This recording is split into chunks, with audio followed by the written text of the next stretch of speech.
Светот е сведок на момент на пауза, од кој можно да се почне одново. Глобални настани, како почеток или крај на долга војна, државен преврат или природна непогода, се моменти во човечката историја што можат јасно да укажат дека претходната фаза во општествениот или економски развој завршува, а почнува нова. Светот има шанса да ја насочи глобалната економија кон сосема нов курс. Новиот систем би можел да отвори можности за сосема нова економска практика, со капацитет да ги анулира негативностите на претходниот систем. Звучи утопистички? Одлуката е целосно наша. Пред кризата предизвикана од COVID-19, бевме исклучително гласни за последиците од начинот на која водевме економијата и за тоа што и се заканува на планетата и на човештвото ако продолжиме. Си дававме уште неколку декади пред целосната катастрофа за живиот свет на неа. Создаваме резултати што никој не ги сака. Пандемијата ни дава можност да застанеме, да се ресетираме и да исчекориме. COVID-19 во суштина сите не соочува со избор. Да се стаписаме и смрзнеме и да се грижиме само за себе или да се свртиме кон другите за да ги поддржиме. Да се действува од егото или да се действува од свеста за екосистемот. Колку повеќе светот тоне во хаос, оче и во конфузија, толку е поголема нашата одговорност да зрачиме со присуство, сочувство и со доверба. Мора да действуваме брзо и решително. Бурата ќе помине, човештвото ќе преживее. Повеќето од нас се уште ќе бидат живи, но ќе живееме во еден поинаков свет. Потребна е доверба. Таа со децении деградира. Веќе не им веруваме на медиумите, на јавните институции, па дури ни на науката. Во момент на криза, свесноста може да се промени еднакво брзо. Кризава ни покажа дека е можно довербата да се воспостави повторно, и тоа во краток временски период. Еден од начините е трансформација на економијата. Пред да ја рестартираме, мораме да се согласиме каква економија се посакуваме. Таа е само средство што го дизајнираме за да не однесе до целите што сами си ги поставуваме.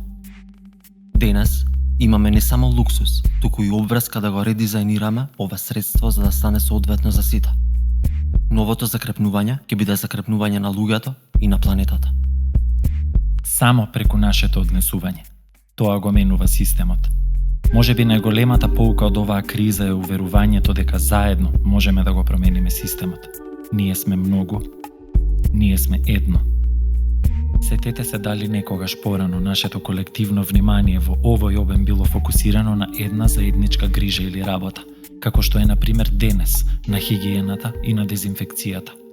Важно е да видиме и нешто не толку очигледно. Моќта што ја носи насочувањето на вниманието на глобалната заедница кон иста намера и заеднички интерес и ефектите од таквиот напор. Енергијата на вистина го следи вниманието. Многу краткорочни итни мерки ќе станат начин на кој ќе се живее понатаму. Тоа е природата на кризите. Тие ги забрзуваат историските процеси. Одлуки што во нормални услови би можеле да земат години на размислување и усогласување, се донесуваат за неколку часа. Човештвото треба да направи избор. Дали ќе продолжиме по патот на неединство или ќе го прифатиме патот на глобалната солидарност? Ако избереме глобална солидарност, тоа ќе биде победа против сите идни епидемии и кризи во 21 век. Мора да ги дизајнираме плановите сега, додека сме на врвот на кризата. Кога кризата ќе заврши, ќе има стампеда од стари идеи и примери кои ќе побрзаат работите да ги решат на својот стар, добар начин.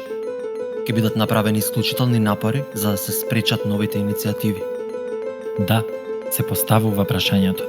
Како кризата или надворешните нарушувања кои патем се исти за сите, ќе влијаат на организациите и на општеството.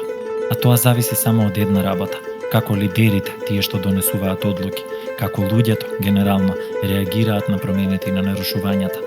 Односно, дали се отворени за новото, дали се подготвени да се откажат од старите шаблони. Социјалниот бизнис може да биде решение. Тоа е бизнис создаден исклучително за решавање на проблемите на луѓето. Се додека економијата останува наука за постигнување максимален профит, нема да можеме да се подпреме на неа. Не можеме да исклучиме преку ноќ, но владите мора да направат простор за препознавање на социјалниот бизнис, за неговата можна улога, кредибилитетот и ефективност.